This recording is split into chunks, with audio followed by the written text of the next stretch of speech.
देवादिदेव प्रभु महावीर के चरणों में कोटि वंदन करने के पश्चात अत्यवराजित परम पूज्य गुरुदेव उप प्रवर्तक विनय मुनि सवाधीश उप प्रवर्तक परम पूज्य गुरुदेव गौतम मुनि साधुनाकर तत्व केसी संजय मुनि जी महाराज सरल तत्व चिंतक सागर मुनि जी महाराज आदि गुरुगणों के चरणों में कोटि वंदन करने के पश्चात चिन्हवाणी में आनंद आवे, चिन्हवाणी में आनंद आवे, जो आवे फिर नहीं जावे जियो, आवे फिर नहीं जावे जी, चिन्हवाणी में आनंद आवे, चिन्हवाणी में आनंद आवे, है परिग्रह का पाठ पढ़ाए, है परिग्रह का पाठ पढ़ाए, जो धारे वो तीर जावे जी, जो धारे वो तीर जावे जी, चिन्हवाणी में आनंद आवे, चिन्हवाणी में आनंद आवे। गुरु अम्बेश कमल कन्हैया धर्म सभागार में उपस्थित देवानुप्रियों, प्रभु महावीर ने संसार के समस्त जीवों को दुख से छुटकारा पाने के लिए शाश्वत सुख प्राप्त करने का राजमार्ग बताया। और राजमार्ग बताते हुए जब प्रभु से पूछा गया कि भगवान ये आत्मा किन कारणों से भारी होती है, भगवान ने फरमाया कि 18 पापों स्थान का सेवन करने से आत्मा भारी होती है और 18 पापों का त्याग करने से आत्मा हल्की होती है। 18 पाप के क्रम में परिग्रह पाप अर्थात परिग्रह को जीवन में अपनाना, ये 5वां परिग्रह पाप के बारे में प्रभु ने समझाया कि जीवन में 3 प्रकार की पीड़ाएं होती है। जीवन में 3 प्रकार की पीड़ाएं होती है। पहली पीड़ा तो है ग्रह पीड़ा, दूसरी है मन की पीड़ा और तीसरी है परिग्रह की पीड़ा। पहली पीड़ा के बारे में बताया कि आज का इंसान जो भी दुखों में भटक रहा है वो ग्रह नक्षत्र राहु केतु शनि गुरु मंगल की दशाओं के चक्कर में घूमता रहता है और मन में उसके साइकोलॉजी हो जाती है, ऐसी साइकोलॉजी हो जाती है कि मेरे तो शनि की दशा है, मैं आगे नहीं बढ़ सकता, मेरे तो मंगल की दशा है, मैं आगे नहीं बढ़ सकता। इस तरह की पीड़ा अज्ञानी व्यक्तियों को सताती रहती है। और दूसरी पीड़ा होती है मन की पीड़ा, जिसकी कोई सीमा नहीं, व्यक्ति मन से ही दुखी होता है और मन से ही सुखी होता है। ज्ञानी पुरुष कहते हैं कि आज का व्यक्ति दुखी क्यों? वो इसलिए दुखी कि मेरा पड़ोसी सुखी क्यों। पड़ोस के व्यक्ति के सुख को देख करके मन में ईर्ष्या भाव आ जाता है और वो व्यक्ति अपने आप को दुखी अनुभव करता है। मेरे पड़ोस वाले के 2 बंगले बन गए, मेरे एक भी नहीं। मेरे पड़ोस वाले के इतनी दुकानें इतनी फैक्ट्रियां, मेरे एक भी नहीं। यह देख देख करके वो अपने मन से दुखी होता जाता है। और सब पीड़ाओं की सबसे बड़ी पीड़ा होती है परिग्रह की पीड़ा। आज दुनिया में जितना भी झगड़ा चल रहा है, किसका झगड़ा है? माया का झगड़ा है। और ये माया नगरी है, सब जगह माया का झगड़ा है, धन का झगड़ा है, भाई भाई के बंटवारे का झगड़ा है। और चारों तरफ जहां देखो कि दिन रात व्यक्ति कहता है मुझे तो धन कमाना बड़ी आसक्ति धन के पीछे हो गई कि शायद जब वो दुनिया से जाएगा, जब वो धन को साथ में ले जाएगा। इतना बड़ा सिकंदर महान सम्राट जिसने पूरे विश्व को जीतने का भरसक प्रयत्न किया, वो भी अपने साथ एक धागा भी साथ में नहीं ले जा सका। और आज इतना भी झगड़ा हो रहा है ना, भाई भाई का बंटवारा होता है, भाई भाई में मन मुटाव होता है, परिवारों में आपसी द्वेष होता है, व्यापारियों में आपसी झगड़ा होता है, तो मूल कारण क्या है? परिग्रह।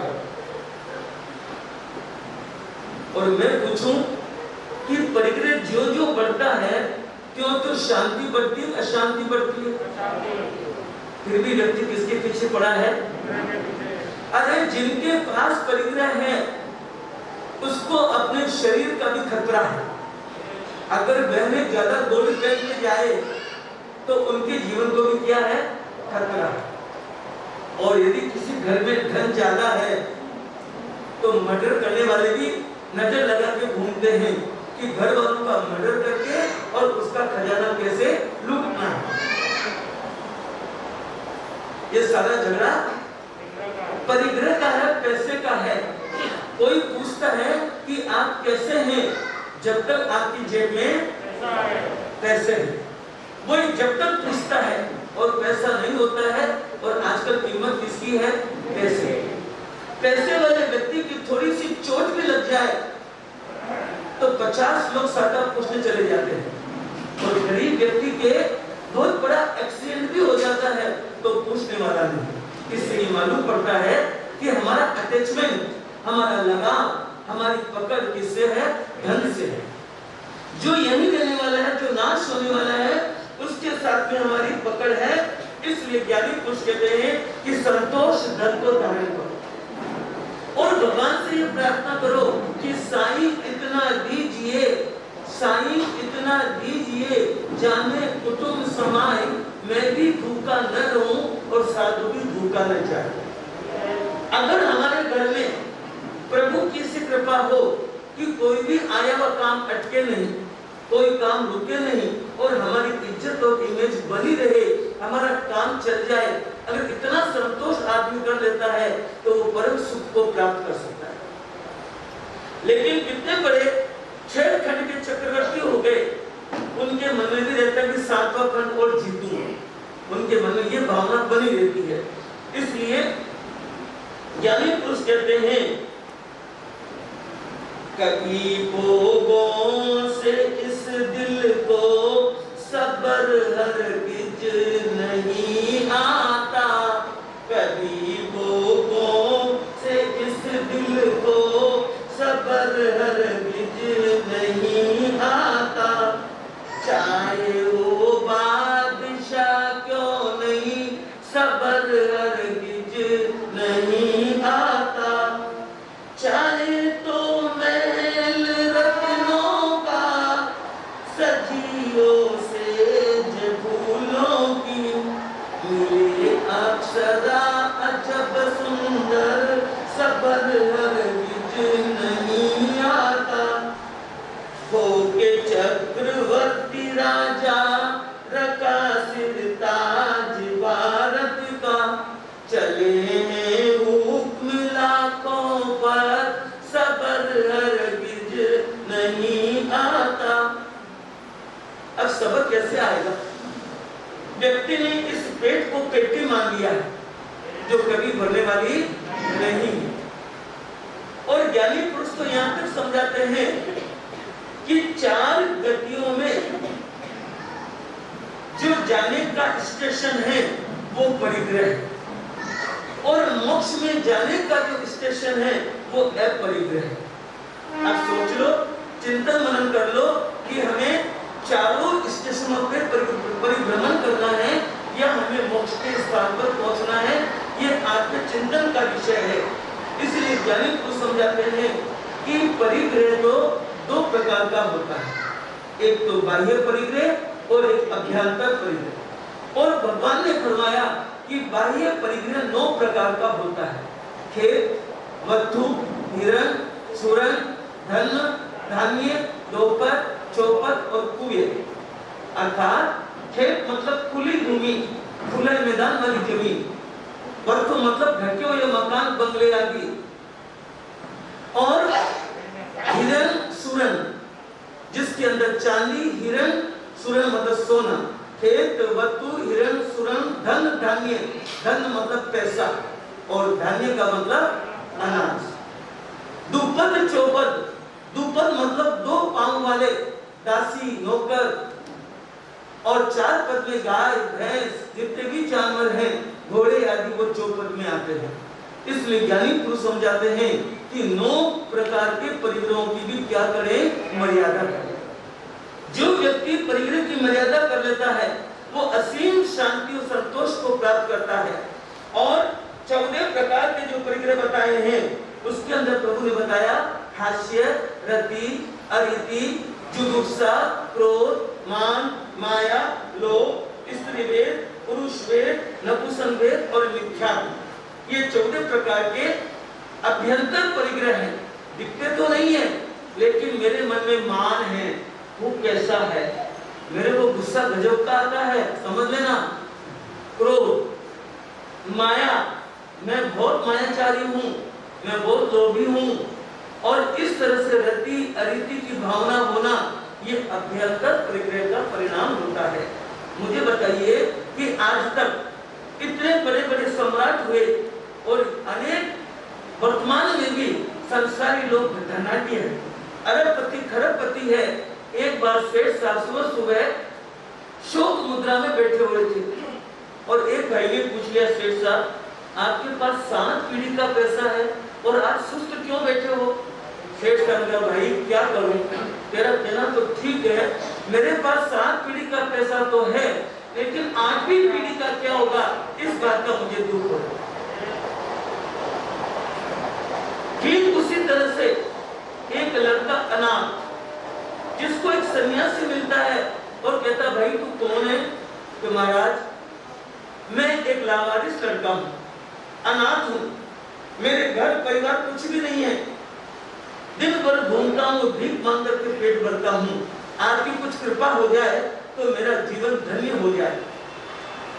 सन्यासी कुछ विद्या जानने वाला था, तो तेरी हथेली आगे ला, हथेली आगे लाया और उस पर उन्होंने 1 लिख दिया, 1, कि तू जहां भी जाएगा तेरे को 1 रुपए का सामान मिल जाएगा। उसने कहा ठीक है, चाय पानी पी लेता, उस जमाने में बिस्किट भी खरीद लेता और हल्का फुल्का नाश्ता हो जाता। 1 सप्ताह बाद में फिर सन्यासी मिला कि भाई अब तो ठीक है। अरे गुरुजी ठीक तो क्या, नाश्ता भी भर पेट के नहीं मिलता है, आप थोड़ी कृपा करो। तो उन्होंने 1 के आगे एक 0 और लगा दिया। कितने हो गए? अब तो उसका काम हो जाएगा ना। 10 रुपए में अब वो भरपेट नाश्ता करने लगा। और 1 सप्ताह बाद फिर सन्यासी मिला, भाई कैसे है, क्या हालचाल है? कि गुरुजी, सन्यासी को कहा कि नाश्ता तो अच्छा कर लेता हूँ लेकिन भोजन के लिए दोनों टाइम तो भूखा रहता हूँ और बड़ा परेशान हूँ। तो साधु सन्यासी ने कहा हथेली आगे ला और 1 0 और बढ़ा के कितने हो गए? 100। अब वो भर पेट के भोजन भी कर लेता है और सुबह शाम नाश्ता भी कर लेता है, आराम से अपना जीवन व्यतीत कर रहा है। फिर 1 सप्ताह बाद सन्यासी मिले तो सन्यासी कहा अब तो ठीक है कि गुरुजी आपकी कृपा से पेट तो पूरा भर रहा है लेकिन तन ढकने के लिए वस्त्रों की कमी है, कपड़े नहीं है मेरे पास। हथेली आगे कर, 1 0 और बढ़ा के कितने हो गए? 1000 रुपया पर डे मिल रहा है। अब वो अपने मन लायक कपड़े खरीदता है, कपड़ों के ढेर लगा लेता है। आपसे पूछूं भाइयों से, कितने कपड़े का परिग्रह रखा है आपने? और बहनों की तो बात ही अलग है, पूछो मत, लिमिटेड दुकान लगा लो साड़ियों की। तो उसने काफी इतने वस्त्र खरीद लिए। फिर 1 सप्ताह बाद सन्यासी मिला, अब कैसे है? गुरुजी सब ठीक है, रोटी मिल गई, कपड़ा मिल गया, मकान नहीं। तो हथेली आगे करी और 1 0 और लगा दिया। कितने हो गए? 10,000 रुपए पर डे। और उसने धीरे धीरे मकान भी खरीद लिया। फिर सन्यासी मिला कि देखो व्यापार की रोटी कपड़ा मकान भी हो गया लेकिन व्यापार की कमी है। तो उन्होंने कहा हथेली आगे कर एक जीरो और लगा दे, कितना हो गया पर डे का? 1 लाख रुपया पर डे, 30 लाख रुपया महीने के, बड़ा खासा व्यापार भी खुल गया। गाड़ियां, घोड़े, नौकर चाकर सब कुछ हो गए। फिर सन्यासी मिला, भाई ऐसे करते करते 10 लाख तक उसकी पर डे की क्या हो गई है, उस सन्यासी की उस पर कृपा हो गई। अब इतना पैसा, आप तो आजकल कहते हैं ना, एक तो आदमी होता धन के लिया, और एक होता मन के लिया, और एक होता तन के लिया। जिसके बाद धन अथा होता ना, उसको पता ही नहीं है कि 1000 2000 कहाँ गिर गए, कौन ले गया, कौन निकाल लिया, जेब में से पता नहीं पड़ता। तो सन्यासी फिर मिला कि भी क्या हालचाल है? तो गुरुजी सब कुछ ठीक है, लेकिन अशांति बढ़ गई है, नींद नहीं आती है, भूख नहीं लगती है, और मैं इतना परेशान हो गया। जब मेरे पहनने के लिए पाँव में जूते भी नहीं थे, आज मेरे पास बड़ी से बड़ी, महंगी से महंगी दो गाड़ियां हैं, नौकर है, चाकर सब कुछ है, लेकिन मैं संतुष्ट नहीं हूँ, संतोष नहीं हूँ। जब एक भाई साहब को पूछा कि भाई आप रात को डंलप के गद्दे पे सोते हो, एसी में सोते हो, फिर भी वो कहते मुझे नींद नहीं आती, क्या कारण है? इतना काम धंधा बढ़ा दिया, इतना आराम साराम बढ़ा दिया कि वो व्यक्ति बेचैन हो गया। इसलिए चलने वालों को कहते हैं कि चैन नहीं है। और बाकी लोगों को पूछते भी क्या बात है, अरे भाई धन नहीं था तो भी दुखी है, और धन हो गया तो भी दुखी है। इसलिए सबसे बड़ा धन क्या है? संतोष धन है। सन्यासी ने कहा तेरा हाथ हथेली आगे कर, हथेली आगे करी, और एक वाला फिगर हटा दिया। अब वो लड़का जो सेट बन गया, अरे गुरुजी क्या कर, अरे मैं तेरे को सुखी बनाना चाहता हूँ, तो दुखी है ना पैसे से, अब तू सुखी हो जाएगा, तेरे सारे लफड़े झगड़े खत्म हो जाएंगे। आप मेरा कहने का मतलब समझ गए होंगे कि परिग्रह की कोई लिमिट नहीं है। कितना परिग्रह बढ़ाओगे, कितने भागोगे, कितने दौड़ोगे, भागते भागते दौड़ते दौड़ते इतना पैसा कमा लिया कि शरीर में अनेक रोग आ गए, और इतने रोग आ गए कि इलाज कराते कराते कराते जितना पैसा कमाए उससे ज्यादा किसमें लगा दिया। अब क्या आया हिस्से में? पाप हिस्से में आया, पुण्यवान की कमी हिस्से में आई। इसीलिए ज्ञानी पुरुष समझाते हैं कि हंस हंस बांधता, रो रो कर ले भोगता, उदय में आसी रे नाच नचासी रे,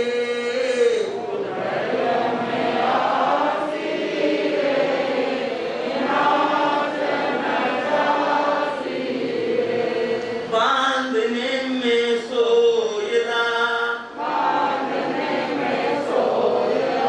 भोगने में दोयला, नरक में जासी रे नाच नचासी रे।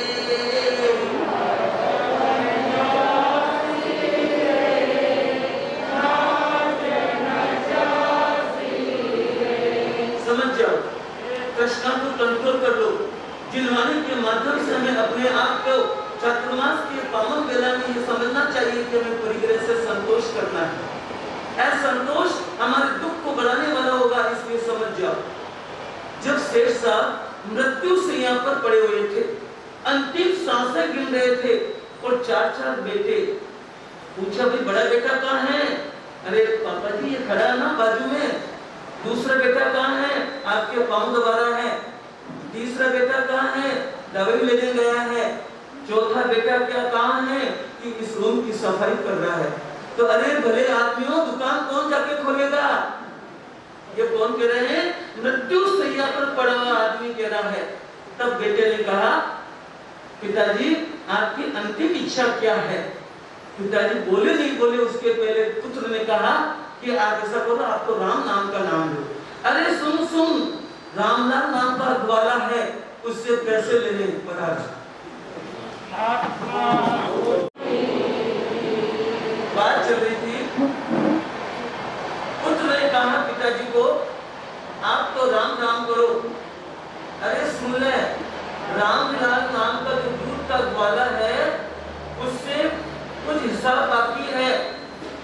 अरे पिताजी, पुत्र ने सोचा कि पिताजी तो क्या है अपना आपा खो गए हैं, फिर कहा आप तो भगवान का नाम लो।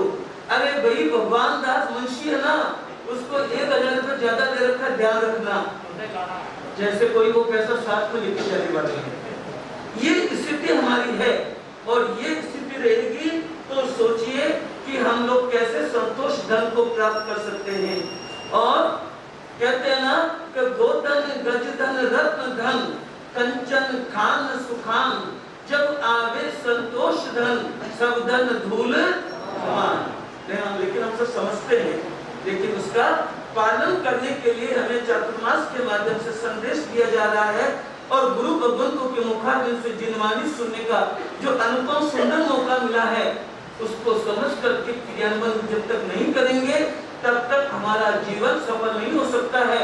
अपनी बात को कुछ सहार में कहते हुए यही कहना चाहूंगा,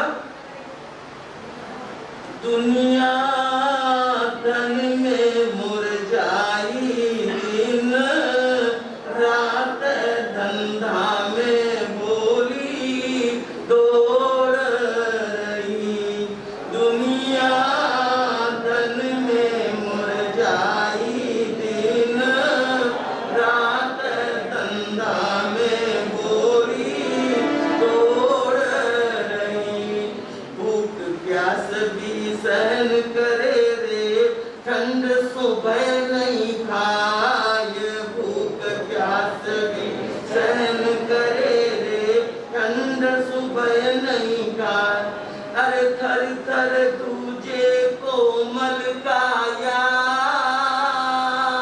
थर थर तुझे कोमल काया, धन कमावाने जाए धंधा में गोली दौड़ रही, कौड़ी कौड़ी बेली करे जोड़े लाख तोला, कौड़ी कौड़ी बेली करने जोड़े लाख तोला, अरे करोड़पति की इच्छा राखे लेख लिख्याई फल चाक धंधा में गोली दौड़ रही, पैसा ने परमेश्वर माने भूल जाए भगवान, पैसा ने परमेश्वर माने भूल जाए भगवान, दीनहीन कोई आवे द्वार पे दे सके नहीं, दान धंधा में बोली दौड़ रही, दुनिया धन में मुरझाई दिन रात धंधा में बोली दौड़ रही।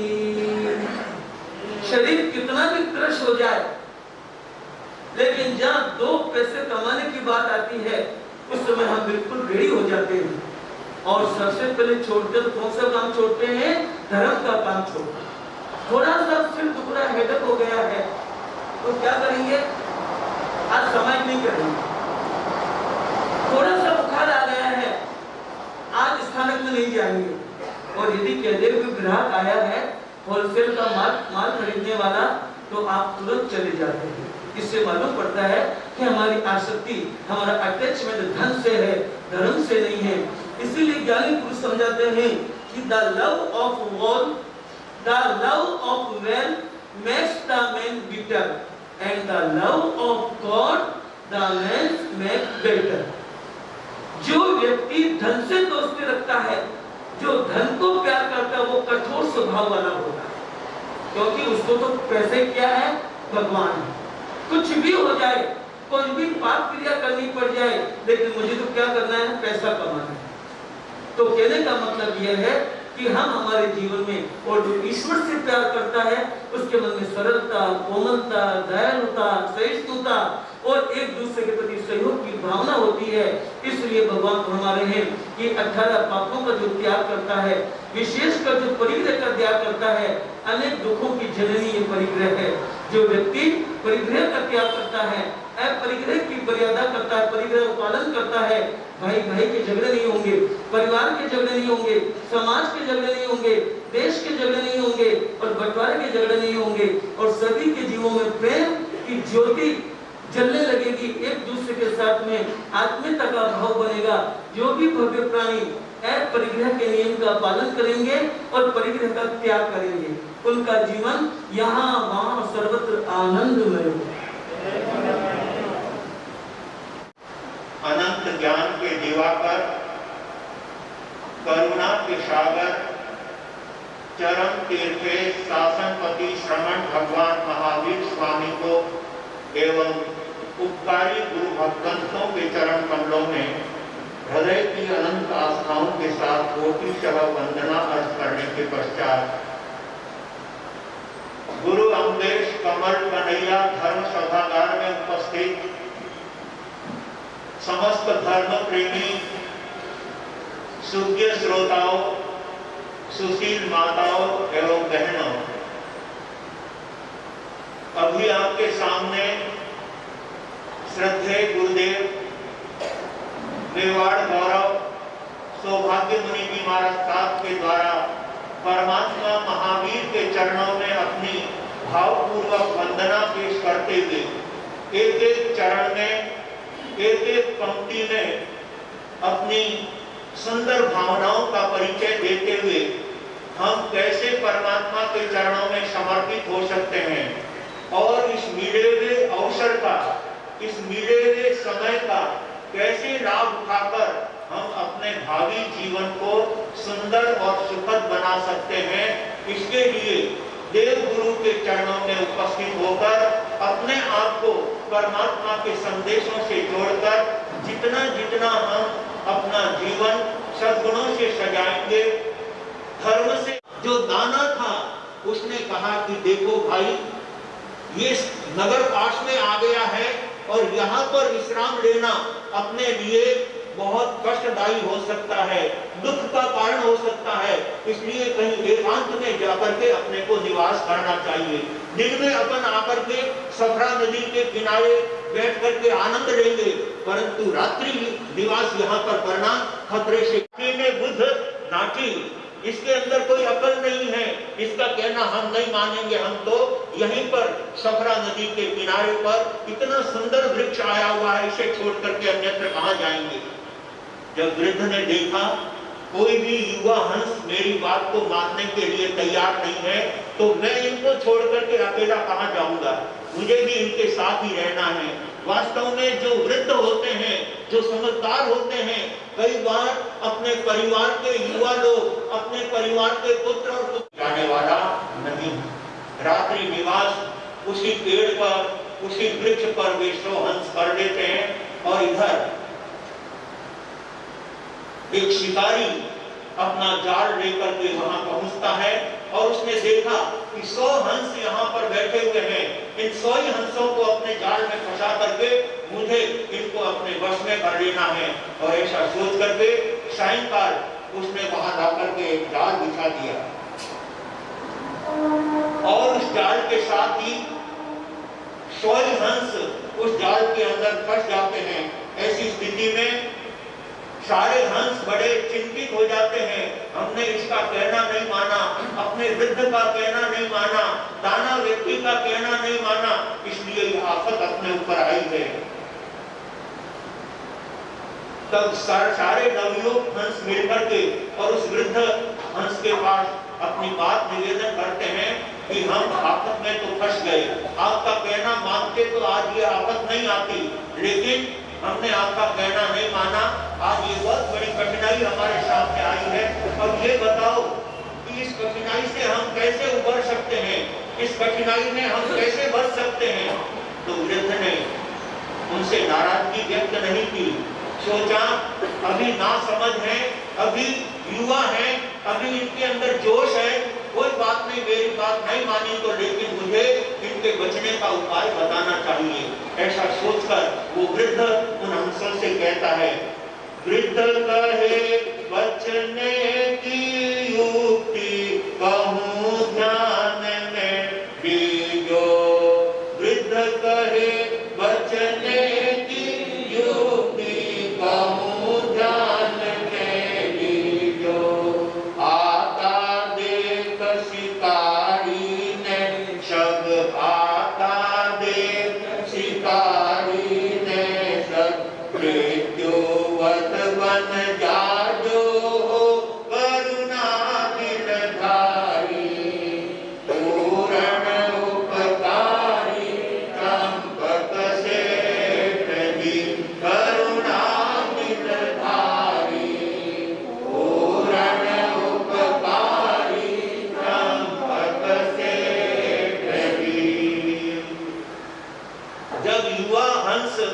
अपने वृद्ध स्वामी से कहते हैं कि हम लोग आफत में फंस गए हैं, अब आप ही बचने का उपाय बता सकते हैं। तब वह वृद्ध हंस सभी से कहता है कि देखो, मैं तुम्हें बचने का उपाय बताता हूँ। बड़ों में अकल होती है, बड़ों में सूझबूझ होती है, बड़ों के पास अनुभव होता है। इसलिए जिन लोगों में केवल जोश ही होता है, वह अकेला जोश कुछ नहीं कर सकता। इसलिए हमें होश को साथ में लेकर के चलना चाहिए। होश को साथ में लेकर के चलने का मतलब अपने संग और समाज में, अपने परिवार में जो अपने से बड़ी उम्र के हैं, जो जिन्होंने 100 दिवाली देखी है, अनेक दिवाली देखी है, ऐसे व्यक्तियों का अनुभव हमें अपने जीवन में लेना चाहिए। तब वह वृद्ध हंस बोलता है कि देखो, सुबह सुबह वधिक आएगा, शिकारी आएगा और इस जाल के अंदर अपने को फंसे हुए देखकर बड़ा खुश होगा। लेकिन अपन उस स्थिति में बच सकते हैं यदि वो आए उस समय में सोई हंस एकदम मृत जैसे बन जाना है, जैसे अपने शरीर में प्राण ही नहीं है, ऐसे निश्चल होकर के जाल उस मृत पर बैठे रहना है। और उस समय में वह शिकारी एक एक हंस को देख देख करके देखा गया ये तो मर गया है। जब हम मृतवत हो जाएंगे, मरे हुए के समान हो जाएंगे, तब वह वृद्ध शिकारी एक एक हंस को वृक्ष के ऊपर से नीचे डालता चला जाएगा। और जब 1 2 3 4 ऐसे करते हुए 100 ठप्पे जब हो गए, उस समय तुम समझ लेना कि हमारे 100 हंस नीचे डाल दिए गए हैं। और उस समय अपने आप को संभाल करके एक ही साथ पंख फड़फड़ा करके वहां से उड़ जाना है और इस तरह से अपनी रक्षा हो सकती है। सारे हंस वृद्ध की ये बात सुन करके मन ही मन सोचते हैं कि ओहो, हमको तो ये अकल आई नहीं थी, हम तो इस बात को समझ ही नहीं पाते थे। बहुत अच्छी बात कही है, वृद्ध के कहे अनुसार हमको वैसा ही करना है। आया हिंसक प्रातः काल में, देखी यह पछताया, ये सुकुमार समुद्र का वासी, ये सुकुमार समुद्र का वासी, तड़के प्राण गमाया हो करुणा निधारी, पूर्ण उपकारी चंपक से की करुणा निधारी, पूर्ण उपकारी चंपक से की। प्रातः काल सूर्य उदय होने के समय वह शिकारी अपने घर से चल करके सफरा नदी के किनारे पर आता है और उस झाड़ पर देखता है 100 हंस उसकी जाल में फंस चुके हैं। ऐसा सोचकर मन में बहुत प्रसन्न होता है। लेकिन जब ऊपर चढ़ करके देखता है तो सारे हंस मरे हुए दिखाई दे रहे हैं। सारे के सारे हंस प्राण रहित हो गए हैं, क्योंकि वो एकदम निश्चल हो गए थे। उन्हें देखकर हिंसक ने देखा समुद्र के वासी हैं, ये सुकुमार हैं और यहाँ की भयंकर गर्मी से और यहाँ के इस बंधन में आकर के इन्होंने सबने अपने प्राण छोड़ दिए हैं। जाल के एक एक हिस्से को काटकर एक एक हंस को देख देख कर वो नीचे डालता है और एक को जब डालता है तो नीचे ठप्पा होता है। ऐसे 1 डाला, 2 डाला, 3 डाला, 99 डाले और जब 100वां ठप्पा उसके छुरी का होता है उस समय सारे के सारे हंस नीचे पड़े हुए अपने पंख को संभाल करके उड़ करके वहां से चले जाते हैं। लेकिन वो वृद्ध हंस वृद्ध था, शरीर से कमजोर था, वो नहीं उड़ पाया और ऐसी स्थिति में वह शिकारी उस वृद्ध हंस को पकड़ लेता है और सोचता है कि ये ही बड़ा पक्षी है, किसी ने ये चाल चली है, सबको जो है उड़ा दिया, खुद जो है यहाँ रह गया है, अब इसको मैं जिंदा नहीं छोड़ूंगा। तीक्ष्ण कीनी शीघ्र छुरी ने मारण हुआ तैयार, हंस कहे तू बदलो सबको जो मुझ देव कुमार हो करुणा निधारी, पूर्ण उपकारी चंपक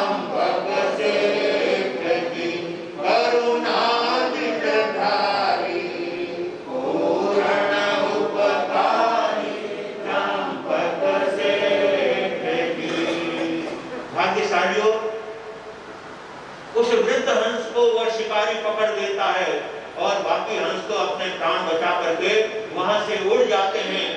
लेकिन वृद्ध हंस ने देखा कि आज मैं शिकारी के चंगुल में आ गया हूं, अब इससे बचने का एक ही उपाय है। वो हंस उस शिकारी से कहने लगा मानव की भाषा में कि भाई, जो कुछ भी तू समझता है अपने मन में समझ सकता है, लेकिन एक बात मैं तुझको कहना चाहता हूं। बोले क्या कहना चाहता है? कि यदि मुझे तू सुरक्षित छोड़ देता है, यदि तू मुझे नहीं मारता है, तो इसका बदला मैं तुझे किसी न किसी रूप में दिला ही दूंगा। तुम एक पिंजरे में मुझे बंद करके बाजार में ले जाओ और मुझे बेचो, उससे तुम्हारे को बहुत अच्छी रकम मिलेगी, जिससे तुम अपने परिवार का अच्छी तरह से पालन पोषण कर सकोगे।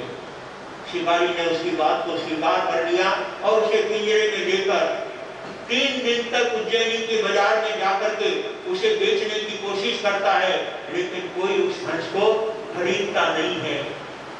उस शिकारी ने देखा ये हंस मुझे केवल फंसाने की बात करता है, केवल मुझे खुश करने की बात करता है।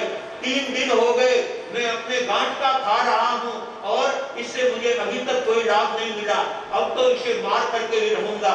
ऐसा सोचकर जब वह पिंजरे को खोल करके उस हंस को मारने की तैयारी करता है, उस समय में क्या घटना घटित होती है?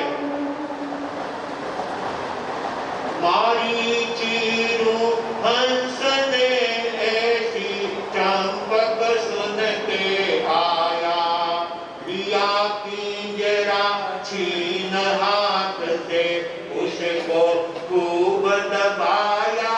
वो करुणा दिलधारी पूर्ण उपकारी चंपक से प्रभि करुणा दिलधारी पूर्ण उपकारी चंपक से कहे हंस ऐ कुंवर दयालु जो तू बड़ा दया, 10 सहस दे रुपए छुड़ा ले, कर दे इसे निहाल हो करुणा दिलधारी पूर्ण उपकारी चंपक से प्रभि करुणा दिलधारी पूर्ण उपकारी चंपक से प्रभि। कथानक की शुरुआत अब हो रही है। भाग्यशालियों, जिस समय वह शिकारी हंस को निकाल करके मारने की तैयारी में ही था और उस समय वह चंपक शेर जिसके रोम रोम में दया और करुणा भरी हुई थी, उस चंपक ने बाजार में आकर के देखा कि शिकारी हंस को मारने जा रहा है। उसी समय चंपक ने उस पिंजरे को पकड़ लिया। भाई ये क्या करता है? इस तरह से किसी जीव को मारना ये तो अपने जीवन के लिए बड़ी भारी तकलीफ की बात है। कितना पाप करोगे, कहां जाकर के इस पाप से छूटोगे? उस समय वह हंस उस चंपक से कहता है कि शेर चंपक, यदि तुम मुझे छुड़ाना चाहते हो, तुम मुझे बचाना चाहते हो, एक उपाय है, एक बात है, इतनी अगर दया कर दोगे तो आने वाले समय में मैं आपको निहाल कर दूंगा। हालांकि उस वृद्ध हंस के पास उस समय कुछ नहीं था, लेकिन चंपक शेर के हृदय में दया का झरना फूट पड़ता है और हंस के कहने के अनुसार 10,000 रुपए गिन करके उसे वधिक को देने के लिए तैयार हो जाता है। उस वधिक शिकारी को लेकर चंपक शेर उसे अपने दुकान पर ले जाता है, अपनी पेड़ी पर ले जाता है और पेड़ी पर ले जाकर के मुनीम साहब से क्या बात कहता है, इस बात को आगे बढ़ाने से पहले प्रथम मंगल पाठ 10:15 बजे तक अपना प्रवचन चलेगा।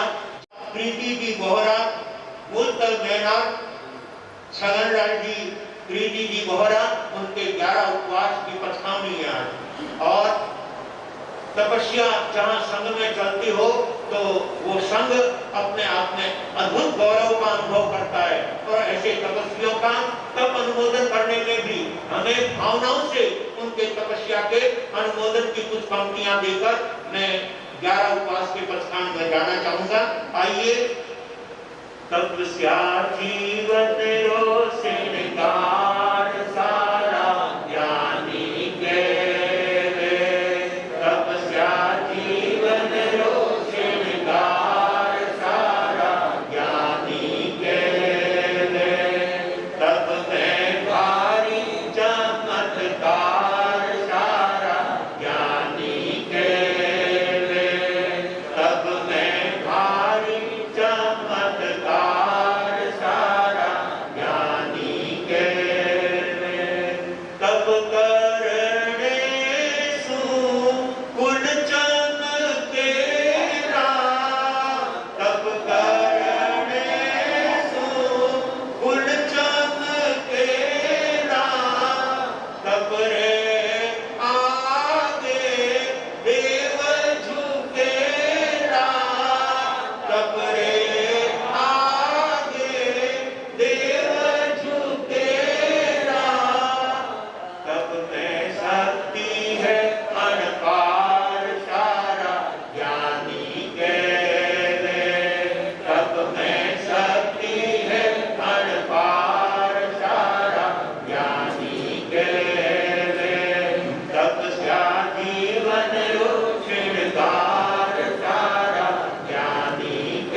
अगर कोई हो सकता है तो वो तप है। ऐसे उत्तम तप की आराधना करके हम अपनी आत्मा को तप के श्रृंगार से, तप के अलंकार से, तप के आभूषण से अपने जीवन को सजाने का कार्य करेंगे। शरीर का श्रृंगार शील और शील का श्रृंगार तप। शील का अगर कोई सच्चा अलंकार है तो वो तप है। सचमुच प्रीति जी बोहरा ने 11 उपवास की तपश्चर्या करके उन्होंने तप से अपनी आत्मा को अलंकृत करने का भाव बनाया है। उनके तप की हम भूरी भूरी अनुमोदना करते हैं और उन तपस्वियों को देखकर अन्य भाग्यशाली भाई बहनों के मन में भी तप के भाव आगे बढ़ना चाहिए। श्रावण और भाद्रव का महीना तप और त्याग का महीना होता है, धर्म और ध्यान का दिन होता है। ऐसे तप त्याग के द्वारा और धर्म ध्यान से, सामायिक स्वाध्याय से अपनी आत्मा को ये पुष्ट बनाने का मौसम हमारे सामने चल रहा है, जिसका लाभ उठाकर हम सबको अपनी आत्मा को सौभाग्यशाली बनाना है, अपनी आत्मा को धर्म भावनाओं से पुष्ट करना है। बहुत बहुत धन्यवाद प्रीति जी, आपने बोहरा परिवार का गौरव बढ़ाने के साथ साथ पूरे मेवाड़ संघ का गौरव बढ़ाने का कार्य किया है। ऐसी उत्तम तप आराधना करके आपने संघ का भविष्य उज्जवल बनाया है। कमल कन्हैया अत्र पाठ पर विराजित उत्प्रवर्तक विनय मुनि जी वागीश, उत्प्रवर्तक गौतम मुनि जी गुणाकर आदि थाना 5 के चरणों में सहविधि दीपार वंदन नमन। इस धर्म सभा में विराजित सभी श्रवणोपासकों का मेवाड़ संघ मुंबई के द्वारा हार्दिक हार्दिक स्वागत एवं अभिनंदन। जैसा कि आज तप की महिमा का वर्णन हुआ और हमारे तपस्वी श्रीमती प्रीति जी, छगन जी बोहरा, मेना कांदीवली की आज 11 उपवास की पचखान है। तो सर्वप्रथम हम पचखान की तरफ चलते हैं। 11 उपवास के पचखान तपस्या करके अपने बोहरा परिवार के साथ साथ संघ का गौरव बढ़ाया है और ये तपस्या की चुनरी बहन को उड़ाई जा रही है। बहुत बहुत धन्यवाद। और हमारे बीच में एक मिनट 28 और 28 से ऊपर की तपस्या करने वालों को बोहरा परिवार जो दिल्ली निवासी हैं और मुंबई प्रवासी हैं, ऐसे मेघराज जी साहब, ताराचंद जी साहब, उपराज जी साहब, उत्तम चंद जी साहब, बोहरा परिवार की ओर से सभी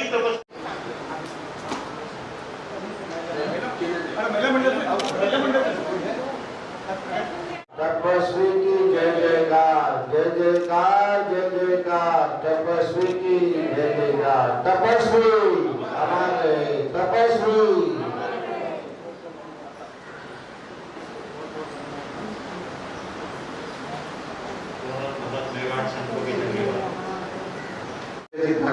महिला मंडल की मंत्री हैं, कृपया पधारें और अपने भावों को व्यक्त करें। वंदन। पाठ पर विराजित गुरु भगवंतों के चरणों में वंदन और यहाँ उपस्थित सभी को मेरा सादर जय जिनेंद्र।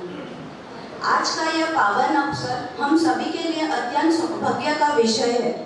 आज हमारे मंडल की प्रथम वारी है। संसार में अनेक अवसर मिलते हैं, लेकिन सद्गुरु का सानिध्य, उनके दर्शन, उनकी वाणी सुनने का अवसर और उनके श्री चरणों में अपनी भक्ति अर्पित करने का अवसर बार बार नहीं मिलता। जितना अधिक हम गुरुवाणी को अपने जीवन में उतारेंगे, उतना ही हमारा जीवन सार्थक और मंगलमय बनेगा। हम कितने भाग्यशाली हैं, यह दुर्लभ अवसर हमें सहज रूप से मिला है।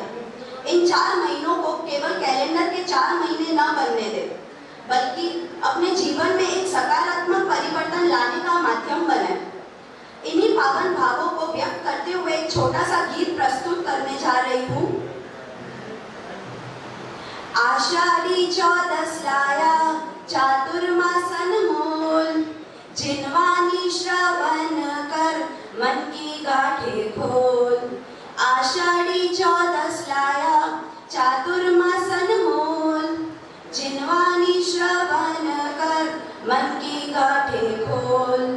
जीवन को एक नई दिशा में तू मोड़, उत्तम सुख पाएगा आत्म से रिश्ता जोड़।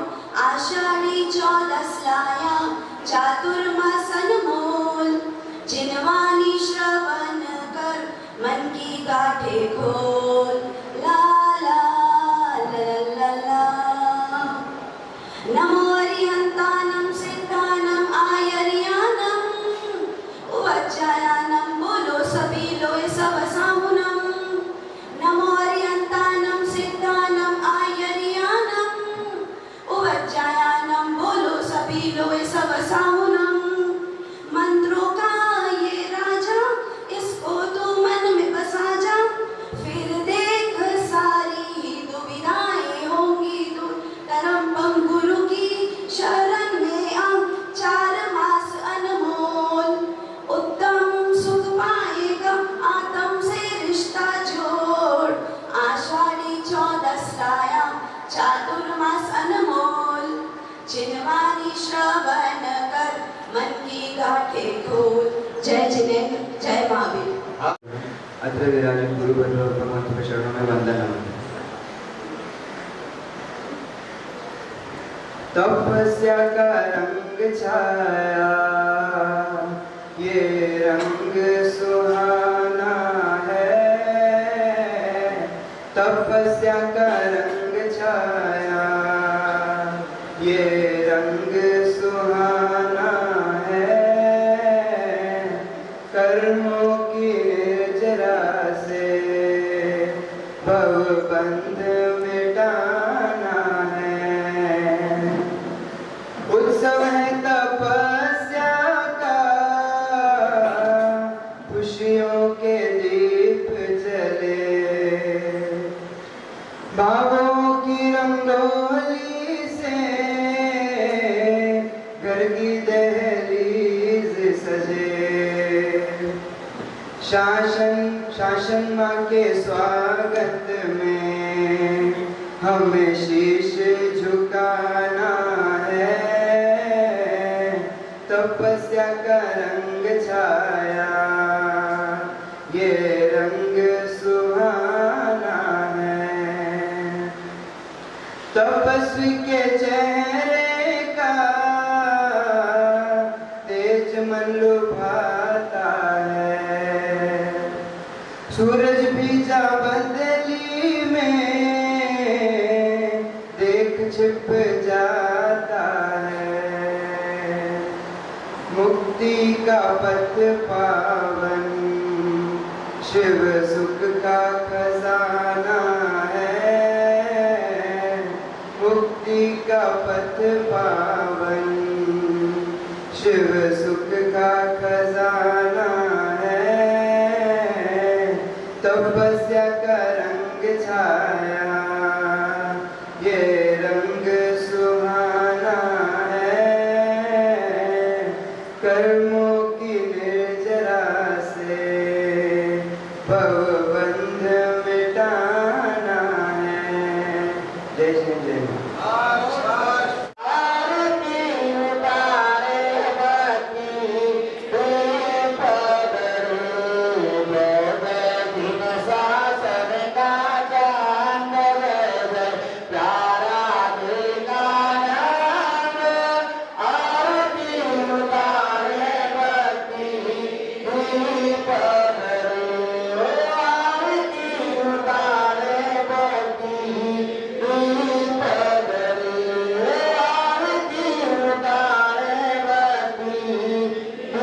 वन्दामि नमं स्वामी सत्कारेमि सम्मानेमि कल्याणं मङ्गलं एवं सेवं पूज्यस्वामी मेरा भवन में चातुर्मास अटे घना जोर काटा अटे घना मोटा पाठ मारा विनय मुनि जी आप मारा गौतम मुनि जी आप मारा संजय मुनि जी आप मारा सागर मुनि